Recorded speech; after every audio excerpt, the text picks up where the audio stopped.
大家好啊！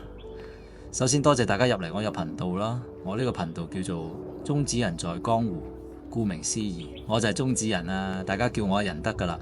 我呢個頻道主要講咩嘅呢？主要就係同大家分享下啲時事啊，或者係啲經濟上嘅知識咁啦。睇下今日我去咗邊？冇錯，今日我中指人在馬灣，嚟咗呢度馬灣公園二期1868公園。呢個公園3月16開幕，點知下晝打大風，好彩冇嚟。點啊？呢度環境靚唔靚？講下呢個公園點嚟先。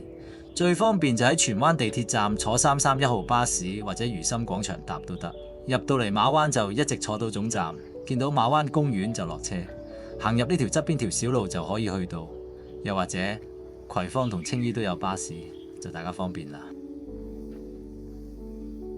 呢條片係平日影嘅，驚住星期六日會好多人。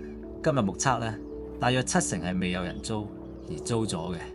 有啲係畫廊啦、藝術工作坊啦、餐廳就唔見啦，又唔見有詢問處，想八卦下都冇得問。呢度慢慢行下都幾好嘅，又有公共 WiFi， 見啲後生仔大部電腦對住個海氣下都唔錯。但呢度唔算大，咖啡店當日又未開。今日工人多過遊人，除咗風聲啊、海浪聲啊，亦都有陣陣嘅工作人員嘅粗口聲。粗口真係香港文化之一，呢度應該開返個粗口文化館啊嘛。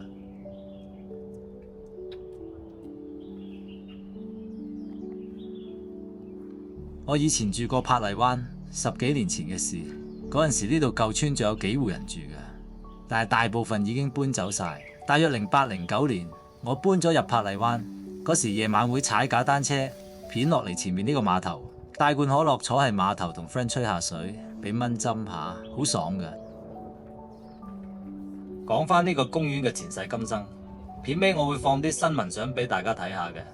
我10幾年前都有影過，多數係啲村民不滿同反對新農機嘅賠償條件，有啲村民死都唔肯搬，所以呢度一直都發展唔到。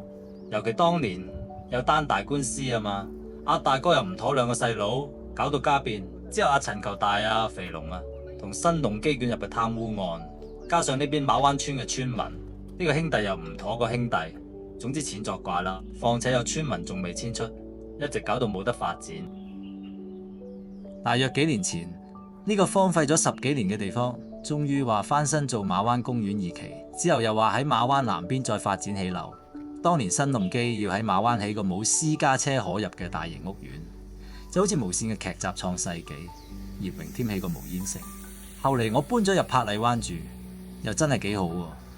呢度夜晚8、9點後條街只係得啲放工翻屋企嘅人，食肆又唔多，係因為做唔住都冇人流。不過運輸署都由21年開始放寬咗旅遊巴同的士嘅限制，叫做多咗遊客咁啦。呢個公園本身話上年4月落成，之後又改為10月，始終係肺炎呢幾年開下工又停工，一直延至今年3月先開幕。睇翻呢個公園啦，做到成個外國 feel 嘅文化區咁，係幾吸引嘅，值得讚係呢度安排咗好多坐嘅地方，咁先可以留到人。話時話，而家真係好憎行香港啲商場，行到攰都冇公共設施坐下，啲凳嘅比例真係少得出奇。